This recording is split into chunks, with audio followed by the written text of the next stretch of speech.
Hi friends, ये है chapter number 4 that is human development of the human geography class 12। आपको पता है कि इससे पहले 2 चैप्टर में अपलोड कर चुका हूं और आपको बता भी चुका हूं कि किस टाइप के क्वेश्चन आते हैं, कैसे क्वेश्चन आते हैं और कुछ पीआईक्यू भी ले चुका हूं साथ ही साथ। तो यहाँ पे भी आपको पीआईक्यू देखने को मिलेगा। यहाँ पे भी जो कंसेप्ट है एसडीआई का कंसेप्ट है, ह्यूमन डेवलपमेंट इंडेक्स का, यहाँ तक कि ग्रोथ एंड डेवलपमेंट में क्या डिफरेंस होता है उसके ऊपर का कंसेप्ट जो है, और साथ ही साथ जो एसडीआई का जो कंसेप्ट अमृत्या सेन ने जो दिया था उस कंसेप्ट को भी डिस्कस करेंगे, क्या क्या अप्रोचेस वो डिस्कस करेंगे, और उसके बाद भूटान में कौन सा कंसेप्ट फॉलो किया जाता है वो देखेंगे।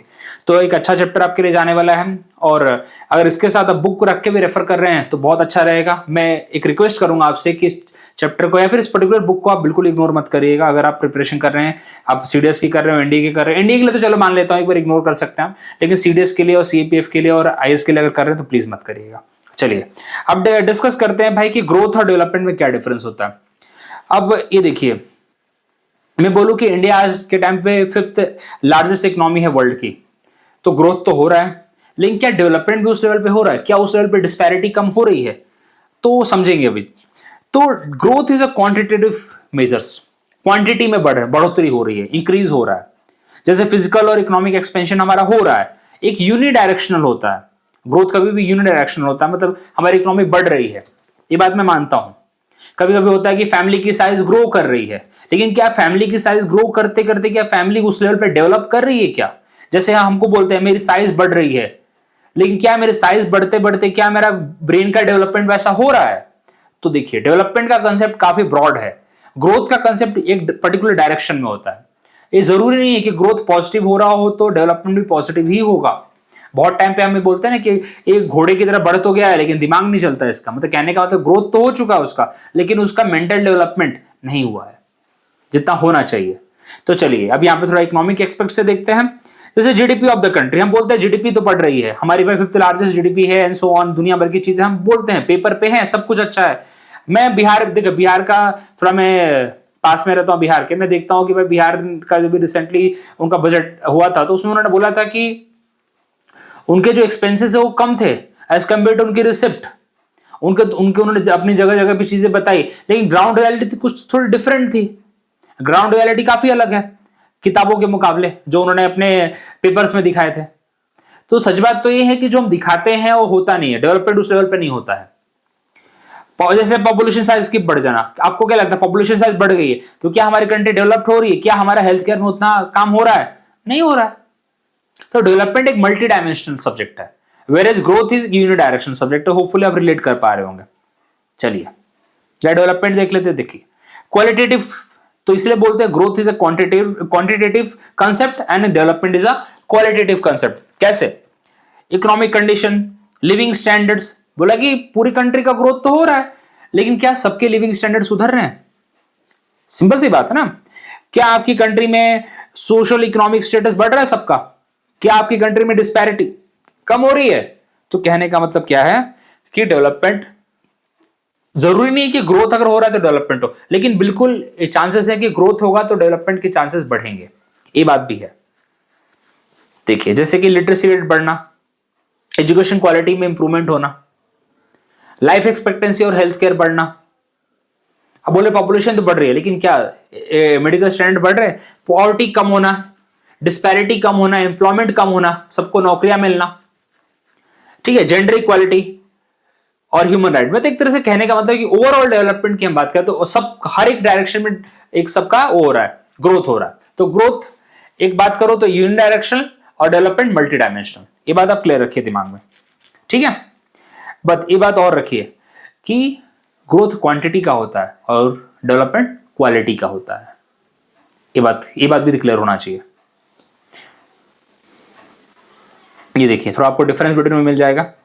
Growth increase in size, development qualitative improvement, structure, efficiency, capability. Okay, जैसे कोई बोले कि भाई को मैं तो यार एमएससी बीएससी एमएससी मैंने मतलब पोस्ट ग्रेजुएशन तक कर रखा है, लेकिन पॉइंट क्या है कि क्या आपको उस लेवल की नॉलेज मिली है? किताबों में तो आपके पास डिग्रियां हैं, लेकिन क्या आपको उस लेवल का ज्ञान है? क्या आपको उस लेवल की समझ है? तो फिर वो किताबी ज्ञान जो आपका जो सिर्फ ग्रोथ हुआ है, आपका सिर्फ एक तरह से डिग्री आपके पास आ रखी है, आपका डेवलपमेंट नहीं हुआ है। समझ रहे होंगे आप बात, इसको रिलेट कर पा रहे होंगे। आपके पास उस लेवल का ज्ञान नहीं, जब उस लेवल का रिसर्च नहीं कर सकते, जब उस लेवल का अपनी नॉलेज को यूज नहीं कर सकते, तो सिर्फ आपके पास सिर्फ ग्रोथ हुआ है, आपका डिग्री आई है आपके पास और आपने कुछ भी नहीं किया। जैसे हम बोलते हैं डॉक्टर्स की डिग्री तो आ गई है, मानता हूं चलो आपने ग्रोथ कर लिया अपने करियर में, लेकिन क्या आपका डेवलपमेंट हुआ? क्या आपकी स्किल्स का आपने यूज किया है? क्या आपकी स्किल्स से लोगों का फायदा हुआ है? समझिए अब इस बात को। चलिए देखिए, development is a long term process और ग्रोथ क्या होता है? शॉर्ट टर्म होता है। जैसे हम बोलते हैं कि जीडीपी का ग्रोथ हो रहा है, जीडीपी कभी कभी कम ज्यादा होती है, लेकिन डेवलपमेंट का कैसा है? डेवलपमेंट लॉन्ग टर्म प्रोसेस, चलता रहता है ऐसा है। जैसे ग्रोथ को हम मेजर कर सकते हैं, सबसे बड़ी बात होती है ग्रोथ को मेजर करते हैं। देखिए हम बोलते हैं पॉपुलेशन कितनी है, नेशनल इनकम, जीडीपी, ये सब चीजें हम क्वांटिटी के फॉर्म में होता है, मेजर करते हैं। हम इसको मेजर एक तरह से उस लेवल पे नहीं करते हैं, ठीक है। चलिए ये आपके लिए एग्जांपल है। अभी आपको ह्यूमन डेवलपमेंट का कंसेप्ट बताता हूं मैं, बहुत वेरी वेरी इंपॉर्टेंट पॉइंट है ह्यूमन डेवलपमेंट का। ह्यूमन डेवलपमेंट का कंसेप्ट यहाँ पे डॉक्टर महबूब उल हक, दो लोगों का नाम दिमाग में रखना है। वैसे तो डॉक्टर महबूब उल हक का ही दिमाग में रखे तो अच्छी बात है, पहले पाकिस्तान के इकोनॉमिस्ट थे, उन्होंने ह्यूमन डेवलपमेंट का कंसेप्ट दिया है। अब देखिए ह्यूमन डेवलपमेंट कंसेप्ट ये था कि उनका एक्सपेक्ट था ह्यूमन डेवलपमेंट का, उनका है भाई कि सबको अपने हिसाब से चॉइस होना चाहिए जीने का, सबको अपने हिसाब से अपनी जिंदगी सुधारने का मौका मिलना चाहिए। ये उनका पर्पस था। उनका ये पर्पस नहीं था कि आप चलिए मतलब यहाँ पे उन्हीं पे बात करते ज्यादा अच्छा है। तो उनका ये था कि आप अपने मीनिंगफुल लाइफ जिए अपने तरीके से। ये डॉक्टर महबूब हक का कंसेप्ट था और उनके ही सपोर्ट दिया उनको उनके फ्रेंड अमर्त्य सेन, जिनको नोबेल प्राइज मिला हुआ है, ठीक है। अब इसी जो इन्होंने एसडीआई का कंसेप्ट दिया, ह्यूमन डेवलपमेंट का कंसेप्ट दिया, उसी को यूज करके ह्यूमन डेवलपमेंट इंडेक्स कौन पब्लिश करता है आज के टाइम पे? United Nation Development Programme UNDP produce करती है फ्रॉम 1990। कौन से ईयर से? 1990 से प्रोड्यूस कर रही है यूएनडीपी। एग्जाम में भी पूछा था कि एसडीआई रिपोर्ट कौन पब्लिश करता है, तो यूएनडीपी पब्लिश करती है। And they have started annually मतलब हर साल उन्होंने देना चालू किया सिंस 1990। ओके चलिए, और अमर्त्य सेन का कंसेप्ट भी यहाँ पे यही था, ये भी बताता हूँ। अमर्त्य सेन का कंसेप्ट भी यही था कि जब आप डेवलपमेंट की बात करते हैं तो सबको फ्रीडम होनी चाहिए, हम फ्रीडम सबको दें in everywhere, in respect of in all the aspect of the society, social, political, okay, हर जगह पे हम उनको एक फ्रीडम दें, तब जाके हम डेवलपमेंट को अचीव कर सकते हैं। उन्हीं का एक अप्रोच है कैपेबिलिटी अप्रोच। हम उस लेवल की पर्सन को अपॉर्चुनिटी दें जिससे अपनी कैपेबिलिटी को इंप्रूव कर सके और अलग हर एक स्पेयर में अपने आप को प्रूव कर सके, ये उनका अप्रोच था। चलिए ये भी हम डिस्कस करेंगे क्या क्या ह्यूमन डेवलपमेंट के अप्रोचेस होते हैं, तो उस पर आते हैं। पहले पिलर की बात करते हैं। इनके 4 पिलर होते हैं, ह्यूमन डेवलपमेंट के 4 पिलर है। पहला देखिए इक्विटी, इसको ऐसे याद करेंगे आप, वैसे इसको 4 टर्म से बताता हूं आपको। इसको याद करिए सीड से आप, SEED, seed. S for sustainability, E for equity, ठीक है। अगला ई वाला क्या होगा? एम्पावरमेंट। और डी क्या होगा यहां पे? यहां बराबर वही है ना, तो सी नहीं यार, पी है, सॉरी माय मिस्टेक, सी पे, पी फॉर प्रोडक्टिविटी, ठीक है। तो इसको ऐसे याद करिए, सीड बोला मैंने, सी पे वैसे, ठीक है। Sustainability, equity, empowerment and productivity. अब इक्विटी का मतलब क्या होता है? इक्विटी का मतलब होता है कि भले गरीब हो या अमीर हो भाई, उसको इक्वल अपॉर्चुनिटी मिलनी चाहिए, उससे फर्क नहीं पड़ता। और इक्विटी मतलब एक और चीज होती है कि जो डिसएडवांटेज है उसको एक थोड़ा सा एक लेवल तक आप लेके आइए, उसको एक पोजीशन दीजिए, थोड़ा सा आप उसको अपलिफ्टमेंट दीजिए आप थोड़ा सा। तो ये मतलब देखिए इक्वल डिस्ट्रीब्यूशन का मतलब होता है कि गरीब हो या अमीर हो सबको बराबर दिया जाएगा। लेकिन इक्विटी की जब बात करते हैं तो गरीब है तो उसको थोड़ा सा आप क्या करेंगे? लिफ्ट करेंगे, थोड़ा ज्यादा देंगे उसको, ठीक है। अमीर को आपने थोड़ा कम भी दिया तो चलेगा क्योंकि ऑलरेडी उसके पास है, लेकिन जो गरीब है, जो सच में जिसको नीडी है, उसको आप क्या करेंगे? थोड़ा ज्यादा हेल्प करेंगे। चलिए ये होता है इक्विटी का कंसेप्ट। सस्टेनेबिलिटी क्या बोलती है भाई? It should be a long term and should not harm future generation ability to meet their need. एक तरह से सस्टेनेबल डेवलपमेंट गोल की बात यहां पे की जा रही है। प्रोडक्टिविटी, हम स्किल्स को इंप्रूव करेंगे, नॉलेज को इंप्रूव करेंगे, एफिशिएंसी को इंप्रूव करेंगे for the social economic output, ठीक है। और यहां पे क्या होगी? इक्विटी होगी, सस्टेनेबिलिटी होगी, प्रोडक्टिविटी होगी, और क्या चाहिए यहाँ पे? एम्पावरमेंट।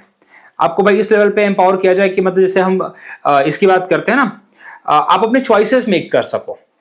आप अपने डिसीजन ले सको, आपके पास इतना फ्रीडम होना चाहिए कि आप अपने हिसाब से जिंदगी जी सको। एम्पावरमेंट का मतलब ये होता है, आपको उस लेवल पे फाइनेंशियल एम्पावरमेंट दिया जाए, जैसे enabling people to participate in the decision making and have control of their lives. ये 4 कंसेप्ट होते हैं, आपको दिमाग में रखने की 4, ये डायरेक्टली एग्जाम में पूछा आता है, सच बताऊं डायरेक्टली एग्जाम में पूछा आता है। 4 concept of the 4 pillars of the human development, सीप है, ठीक है, sustainability, equity, productivity and empowerment, या फिर जैसे भी आप याद करिए, सीप दिमाग में रखिए, ठीक है। चलिए, वही अगेन डॉक्टर महबूब बोला, कोई बोल रहे ह्यूमन सेंटर्ड डेवलपमेंट। आप जो दिखा रहे हैं ना किताबों में कि भाई मेरी जीडीपी ग्रो कर रही है, लेकिन क्या सच में आपकी कंट्री ग्रो कर रही है क्या उस लेवल पे? क्या आपकी कंट्री उतनी खुश है क्या? क्वेश्चन तो ये आता है। तो ये सब बात करता है ह्यूमन डेवलपमेंट में। चलिए अब बताइए यहाँ पे APIQ है वैसे, विच of the following is not a pillar of the human development. देखिए सीप दिमाग में रखिए, सीप, ठीक है। तो एस क्या होगा यहाँ पे? सस्टेनेबिलिटी होगा। ई फॉर इक्विटी, अगला ई फॉर एम्पावरमेंट, और पी फॉर प्रोडक्टिविटी। तो यहाँ पे प्रॉफिटेबिलिटी की बात नहीं की गई है, प्रॉफिटेबिलिटी की यहाँ पे कंसेप्ट ही नहीं रखा गया, तो थोड़ा दिमाग में रखिए, प्रॉफिटेबिलिटी यहाँ पे नहीं है। ये 4 देखिए बहुत बार आपको क्वेश्चन पूछा जाएगा, इसके ऊपर PIQ है, बार बार बता रहा हूं आपको मैं, करना ही पड़ेगा आपको। Who introduce the concept of human development, किसने किया? एडम स्मिथ नहीं भैया, इनका तो अलग रोल है। महबूब उल हक पाकिस्तानी के इकोनॉमिक्स थे, उन्होंने SDI का कंसेप्ट दिया। UNDP SDI 1990 से पब्लिश कर रही, ह्यूमन डेवलपमेंट इंडेक्स प्रिपेयर कर रही है, ठीक है। चलिए, Which of the following are used to calculate the human development index? देखिए ऐसे 4 इंडिकेटर्स हैं, आपको बताता हूँ 4 ऐसे इंडिकेटर्स हैं जो यूज किए जाते हैं। वैसे तो कायदे से 3 ही है, लेकिन एक के अंदर 2 आता है। ये एग्जाम में भी बहुत बार क्वेश्चन पूछा, SDI अपना UNDP प्रिपेयर करती है। Life expectancy at the birth पहला कंसेप्ट, पहला है वैसे, आपको इसके लिए पूरा मैंने SDI वो ले रखा है, डोंट वरी, आपको बताऊंगा मैं, UNDP की साइड से ले रखा है। सो पहला है life expectancy at the birth, yes. Gross national income per capita, बिल्कुल ये भी सही है। And education mean year of schooling and expected year of schooling, ये दोनों यहाँ पे एडेड रहता है, तो बिल्कुल ये तीनों यहाँ पे, तीनों को 1/3 1/3 और 1/3 का वेटेज है, 1 2 3 ऑल आर करेक्ट, ठीक है। अब यहाँ पे जो आपका NCERT में एक पेज है, आपको बताता हूँ, सोर्स मैंने NCERT का पूरी बुक ही पढ़ा रहा हूँ मैं आपको। तो एक अप्रोचेस हैं, approaches for the human development, अलग अलग अप्रोच है ह्यूमन डेवलपमेंट के, अलग अलग कंट्रीज फॉलो करती हैं।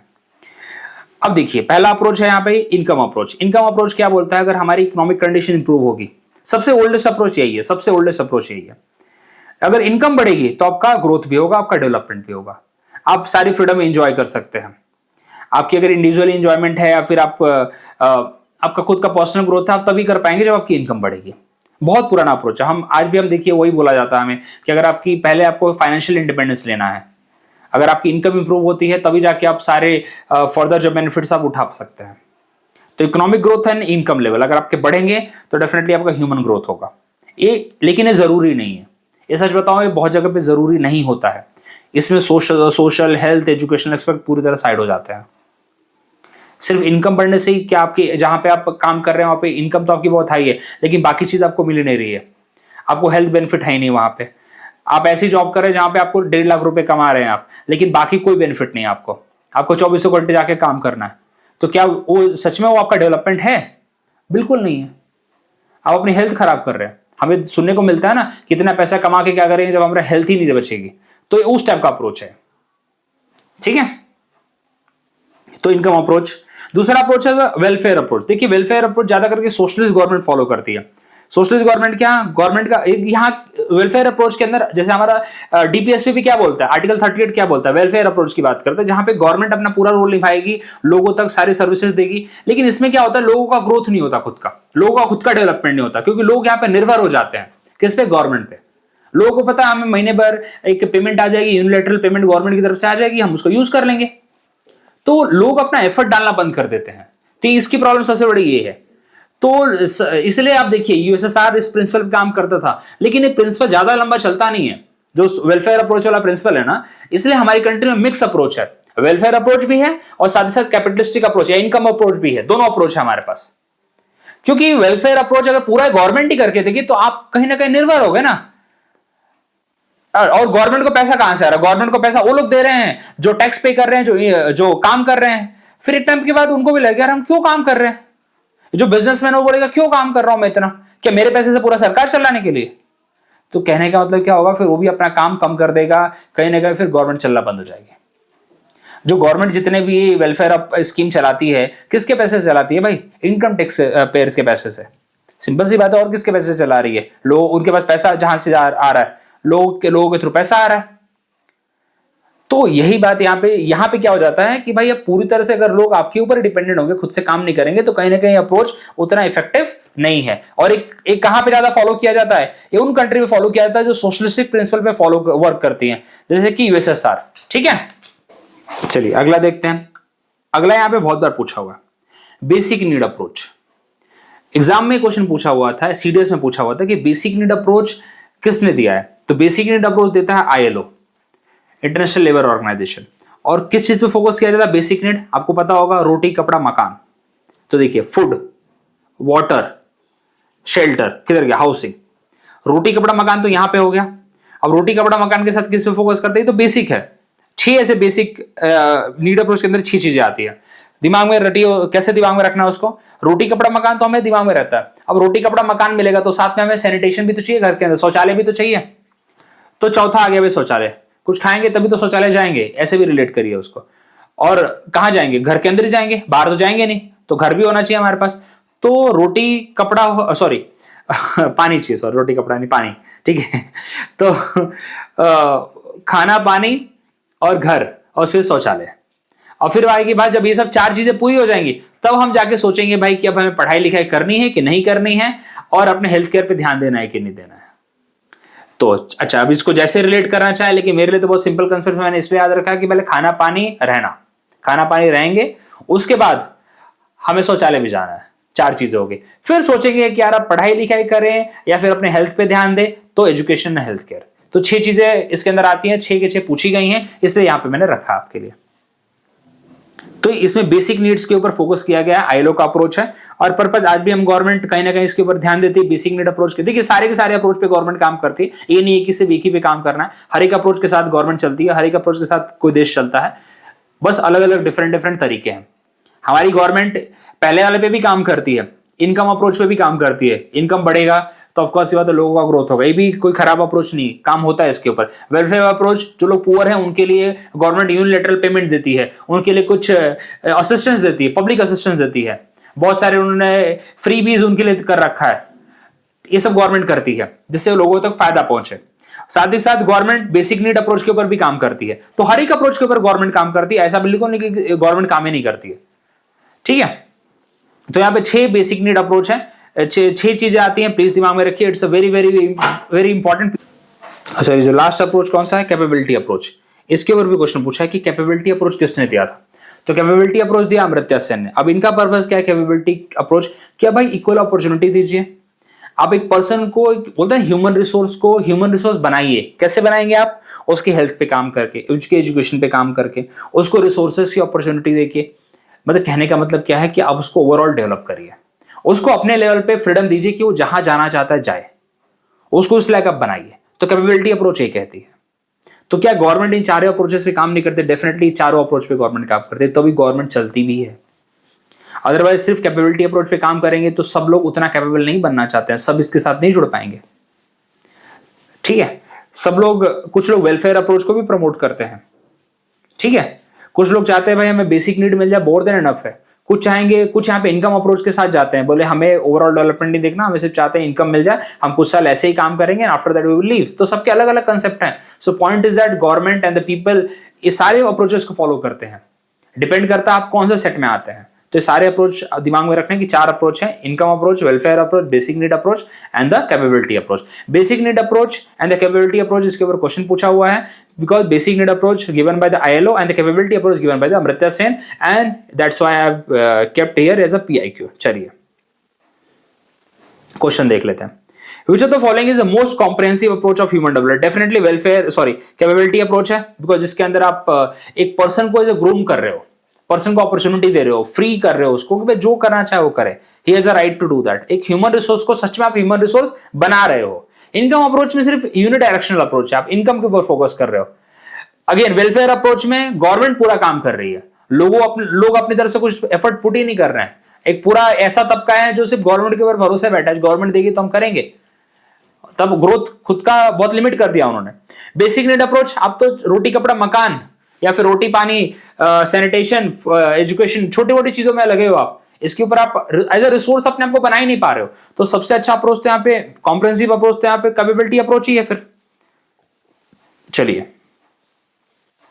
विच, देखिए कैपेबिलिटी अप्रोच किसने दिया है? अमर्त्य सेन ने दिया है, हमारी कंट्री के हैं। Which is the primary focus of basic need approach to human development? क्या है भैया? इनकम, इनकम अप्रोच का पार्ट है ये तो इनकम अप्रोच का पार्ट है ना। Providing essential service like food, water, health care, बिल्कुल यही तो है, और क्या है? बेसिक नीड अप्रोच यही आता है। और किसने दिया? आईएलओ ने दिया। 6 चीजें हैं, बार बार बोल रहा हूं मैं, पूछा गया इसलिए बता रहा हूं मैं, बार बार मैं लिख भी देता हूं यहां पे। पहले याद रखते हैं फूड, खाने के साथ क्या चाहिए? पानी चाहिए। खाना पानी मिल गया तो फिर तीसरी क्या चाहिए होती है? सैनिटेशन, जाना भी तो है यार। ऐसे ऐसे दिमाग लगाइए अपना, इसमें ज्यादा वो नहीं। खाना पानी, उसके बाद शौचालय जाएंगे, और शौचालय कहां जाएंगे? घर के अंदर जाएंगे, हाउसिंग। अब खाना पानी सब कर लिया तो भाई जरूर होगा ना कि थोड़ा सर्दी जुकाम वुकाम हो जाए, तो अपने को क्या चाहिए? हेल्थ केयर चाहिए। और जब इतना सब कुछ करने के बाद तो बोर हुए होंगे, तो पढ़ाई लिखाई भी तो कर लेंगे यार, तो एजुकेशन। 5 ये 6 बेसिक नीड अप्रोच है। चलिए अब इसको मेजर कैसे किया जाता है? इसके 3 डायमेंशन है जो एसडीआई फॉलो करता है, और एसडीआई ने जो महबूब उल हक जी ने दिया है उसी को फॉलो करता है यहाँ पे। पहला है 3 डायमेंशन, तीनों को देखिए। Life expectancy at the birth, health में, मतलब बच्चा पैदा होने के बाद कितना लंबा भाई जी पा रहा है, वो बताता है कि आपका हेल्थ केयर सिस्टम कैसा है। ठीक है। अगला बताता है एजुकेशन। एजुकेशन के अंदर 2 चीजें हैं, कौन सी भाई? मीन ईयर ऑफ स्कूलिंग, मतलब आपका भाई जो बच्चा है वो कितने साल मतलब स्कूलिंग जा पा रहा है, expected year of the schooling कितनी है उसकी, ओवरऑल मीन ईयर। तो ये 2 पार्ट इसके अंदर आते हैं, दोनों चीज इसके अंदर कवर की जाती है। और थर्ड आता है स्टैंडर्ड ऑफ लिविंग, मतलब आपकी कंट्री के ग्रॉस नेशनल इनकम कितनी है। ठीक है। परचेजिंग पावर, वो भी in the term of the purchasing power, हर एक पर्सन के पास कितनी परचेजिंग पावर है। ग्रॉस नेशनल इनकम मतलब होता है purchasing power. Standard of living, आपकी कंट्री का कैसा है, आपके लोगों का कैसा है। ठीक है। तो ये चीज आपको यहाँ पे दिमाग में रखनी है। 3 इंडिकेटर यूज किए जाते हैं और तीनों के तीनों यहाँ पे पीवाईक्यू है, प्लीज इसको आप दिमाग में रखेंगे। इसके लिए भी यूज किया जाता है, एजुकेशन के लिए जो टर्म्स इस पे यूज किए जाते हैं, जो एनसीईआरटी को रेफर करते हैं उसमें दिया हुआ है वैसे, कि एडल्ट लिटरेसी रेट कितनी है। एजुकेशन के अंदर ये भी आता है, ये मीन ईयर ऑफ स्कूलिंग, मतलब for adult age 25 and above, मतलब एडल्ट लिटरेसी रेट आपकी कितनी है, एडल्ट लिटरेसी रेट आपकी कितनी है। और एक्सपेक्टेड ऑफ ईयर, ये इसके लिए एक्सपेक्टेड ईयर ऑफ स्कूलिंग के लिए ये देते हैं कि ग्रॉस एनरोलमेंट रेशियो आपका कितना है, मतलब कितने बच्चे स्कूल गए हैं, कितना एनरोलमेंट उनका हुआ है। तो आप मीन ईयर ऑफ स्कूलिंग के एडल्ट लिटरेसी रेट भी लिख सकते हैं, या फिर ग्रॉस एनरोलमेंट रेशियो, ये भी तो दोनों चलेगा, तो ये वर्क कर जाएगा, कोई प्रॉब्लम नहीं है। अदरवाइज क्यों ऑप्शन थोड़ा सा ऊपर नीचे लोग करते हैं, मीनिंग उसका सेम रहता है।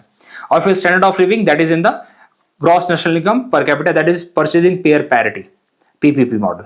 अभी देखिए मैंने डायरेक्टली वहीं से उठाया है, ये सीधा यूएनडीपी की वेबसाइट से है। ये 3 इंडेक्स है, देखिए लॉन्ग, देखिए डायमेंशन क्या है, लॉन्ग एंड हेल्दी लाइफ, या हेल्थ केयर बोल सकते हैं आप इसको। इसके अंदर क्या है, life expectancy at the birth, यही बात है यहाँ पे। चलिए उसका है नॉलेज, नॉलेज मतलब एजुकेशन, क्या है भाई, एक्सपेक्टेड ईयर ऑफ स्कूलिंग, कितने साल भाई अब स्कूलिंग जा रहा है बच्चा। अब मीन ईयर ऑफ स्कूलिंग कितना है, ग्रॉस कितना है उसका। और decent standard of living, GNI per capita, gross national income per capita, मतलब हर एक पर्सन को कितना मिल रहा है। तो ये यहाँ पे इंडेक्स यूज किया जाता है, हर एक को 1/3 है, इसको भी 1/3 है, इसको भी 1/3 है। चलिए जो ऊपर हमारा जो क्वेश्चन था ना, ये देखिए यहाँ पे क्वेश्चन किया हमने सॉल्व, जो हमने एसडीआई के ऊपर ही क्वेश्चन किया था। देखिए कहां गया भाई, ये देखिए ये वाला, which of the following indicators are used to calculate the SDI. क्या life expectancy at the birth था वहां पे, ग्रॉस नेशनल इनकम भी था, education that is mean year of schooling and expected year of schooling दोनों था वहां पे। ठीक है, या ग्रॉस एनरोलमेंट रेशियो जो आप बोलना चाहें, ये यहाँ पे। तो प्लीज इसको दिमाग में रखिए, इसको एसडीआई यूज करता है, सॉरी अपना यूएनडीपी यूज करता है बताने के लिए, और एग्जाम में काफी बार पूछा है। ये भी दिमाग में रखिए कि एसडीआई की रिपोर्ट कौन देता है, यूएनडीपी देता है। एग्जाम में पूछे हुए क्वेश्चन आपको बताया ही मैंने। ये देखिए इसमें भी कैटेगरीज दी हैं। अगर आपकी भाई 0 to 1 में कैलकुलेट किया जाता है, 0 to 1 में कैलकुलेट किया जाता है वो 0.88 एंड अब अगर आपकी है तो भाई आपकी काफी हाई ह्यूमन डेवलपमेंट इंडेक्स है। 0.772 0.799 के बीच में तो हाई है। 0.550, ये आपको दिमाग में रखने की जरूरत नहीं, just you can go through it. Otherwise इतना ही नहीं पूछा जाता है, और ना ही मेरे हिसाब से नहीं पूछना चाहिए, ये कोई मतलब नहीं बनता है, ठीक है। तो ये लो वेरी हाई, हाई, मीडियम और लो, इस हिसाब से है। ओके, ये क्राइटेरिया थोड़ा ऊपर नीचे होता रहता है, बट आपको सिर्फ एक बार दिमाग में रखना है कि 4 कैटेगरी बांटे हैं उन्होंने, वेरी हाई, हाई, मीडियम और लो, बस।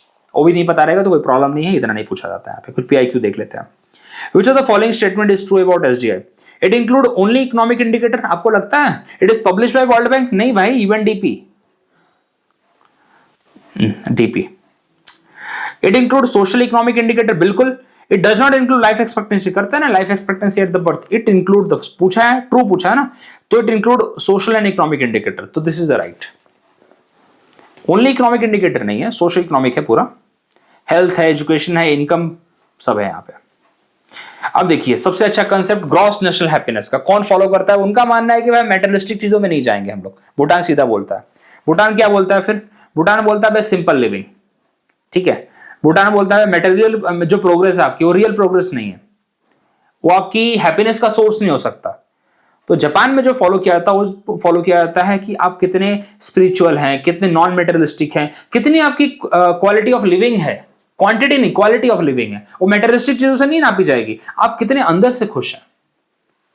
देखिए होलिस्टिक वेलबिंग की बात की जा रही है यहां पे। ओके, क्या क्या कंसेप्ट है भाई? सस्टेनेबल, क्या आपके पास ढंग के रिसोर्सेस हैं? क्या आप इन्वायरमेंट को बचा रहे हो?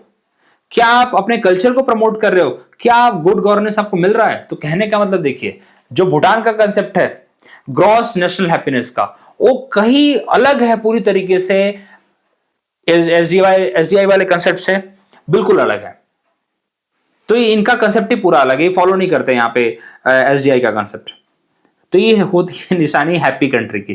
तो आपको देखने को मिलेगा बहुत सारे लोग भूटान भी जाते हैं, दिनों की भूटान कितना हैप्पी कंट्री है, कितना इन्वायरमेंट है, उसके ऊपर आप कचरा करते हो उसके ऊपर टैक्स लगता है, फाइन लगते हैं, काफी विजिलेंस है वहां पे।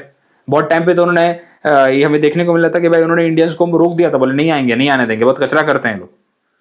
तो देखिए इस लेवल का कंट्री है वो, खुद आपको देखने को मिलेगा, पहाड़ों में बसी हुई कंट्री। चलिए, तो ये सब चीजें थी, ये मैंने कोशिश की आपको पूरा चैप्टर कवर करने का। इसके अंदर जो क्वेश्चंस आते हैं, ग्रोथ एंड डेवलपमेंट के कंसेप्ट के ऊपर क्वेश्चन आता है। जो 4 pillars of the human development है, सीप, वो हमने पढ़ा, उसके ऊपर क्वेश्चन आता है। अप्रोचेस कितने हैं? 4 अप्रोचेस हैं। 4 अप्रोचेस के अंदर income approach, basic need approach, capability approach और वेलफेयर अप्रोच। तो उसके अंदर 2 जो अप्रोच है, कैपेबिलिटी अप्रोच और जो human development basic need approach, उसके ऊपर ऑलरेडी क्वेश्चन पूछा जा चुका है। एसडीआई के 3 इंडिकेटर के ऊपर क्वेश्चन पूछा जाता है। एसडीआई के 3 इंडिकेटर देता कौन है, और एसडीआई का कंसेप्ट किसने दिया था? महबूब उल हक और अमर्त्य सेन। जनरली महबूब उल हक का नाम पहले आता है, अमर्त्य सेन उनके सपोर्टर थे। तो ये है, तो ये चीजें हैं, आप दिमाग में रखिए। पूरा चैप्टर ऑलमोस्ट कवर हो चुका है और यही क्वेश्चन आते हैं इसके अंदर, इसके बाहर नहीं आता है। So thank you very much, मिलते हैं अगले वीडियो में अगले चैप्टर के साथ। ये पूरी बुक अब ऑलमोस्ट मैं कल तक खत्म कर दूंगा, बिकॉज ज्यादा कुछ है नहीं, 3 चैप्टर ऑलरेडी कवर हो गया अभी और 7 चैप्टर हैं। सो कल तक खत्म हो जाएगा। थैंक यू वेरी मच, मिलते हैं अगले वीडियो में।